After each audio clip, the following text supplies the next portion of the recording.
Hi friends, welcome back to Purna family channel. ఏంటి cooking video చూపిస్తుంది, cooking గురించి చెప్తుందేమో అని అనుకోకండి. కుకింగ్ అయితే అలా కనిపిస్తుంది, మీరు వాటిని అయితే చూస్తూ ఉండండి, నేను చెప్పిన మాట అయితే వింటూ ఉండండి. ఒక మంచి మోటివేషన్ స్టోరీ. ఒక చెప్పుల దుకాణం అయితే ఉండేది. అందులోనైతే ఒక అతను చాలా ఏళ్ళ బట్టి పనిచేస్తున్నారు.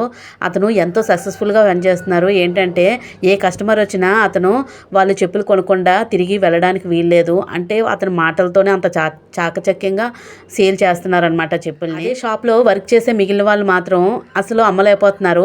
ఇతను ఏంటి ఇన్ని చెప్పులు అమ్మగలుగుతున్నాడు, ఇంత టార్గెట్ చేయగలుగుతున్నాడు, మేమేమీ చేయలేకపోతున్నాము, అసలు ఇతని దగ్గర ఉన్న ట్రిక్ ఏంటి అని తెలుసుకోగలిగారు.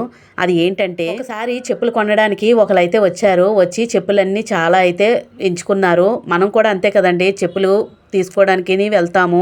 చాలా వరకు స్టాండ్లో ఉన్న చెప్పులన్నీ తీసేసి అది కావాలి ఇది కావాలని చెప్పేసి చాలా వరకు రప్పిస్తాము.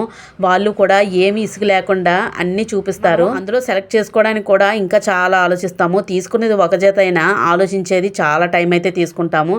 కానీ ఆ సేల్స్ మ్యాన్ అసలు ఎక్కడ ఇసిగిపోకుండా ఏం కావాలి అనేది అన్నీ చక్కగా తెచ్చి చూపిస్తారు. వాళ్ళ ఓపిక మెచ్చుకోవాలి. అదే ఓపికతోనే అతను కూడా చూపించేవాడు. చివరిగా అన్నీ ఎంచుకున్న తర్వాత అప్పుడు ఆ సేల్స్ మ్యాన్ అతన్ని అడిగిన మాట ఏంటో తెలుసా? వీటిలో నుంచి నేను ఏ చెప్పులు తీసియాలి అని అడుగుతాడు. ఆ మాటలోనే చాలా అర్థం ఉంటది. కానీ మిగిలిన వాళ్ళు మాత్రం మిగిలిన సేల్స్ మ్యాన్స్ ఎలాగ అడుగుతారో తెలుసా? మీకు వీటన్నిటిలో ఏ చెప్పులు కావాలి అని అడుగుతారు. అక్కడే చిన్న లాజిక్ ఉంది. అది ఏంటంటే, అక్కడ ఏ చెప్పులు తీసియాలి అని అన్నప్పుడు మనలో కొంచెం టెన్షన్ మొదలవుతుంది.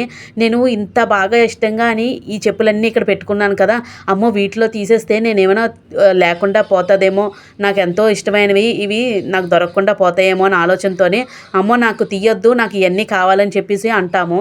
అదే ఏం కావాలి ఏం ఉంచాలి అని అడిగినప్పుడు అప్పుడు మన ఆప్షన్ ఎలాగుంటుందంటే, ఏది కావాలి అని ఆలోచించుకుంటాము. అక్కడ తీసేయాలి కావాలి అనే మాటలోనే మన ఆలోచన విధానం మారిపోతుంది. ఆ టాక్టిక్స్తోనైతే ఆ సేల్స్ మ్యాన్ చక్కగా సేల్ అయితే చేస్తూ ఉంటాడు చెప్పుల్ని. మనం జీవితంలోనూ కూడా అంతేనండి. మనం ఏదైనా కోల్పోతాము అని అనిపించినప్పుడు అమ్మో అది కోల్పోతామేమో, అది ఎలాగైనా కావాలి అని అనిపిస్తుంది.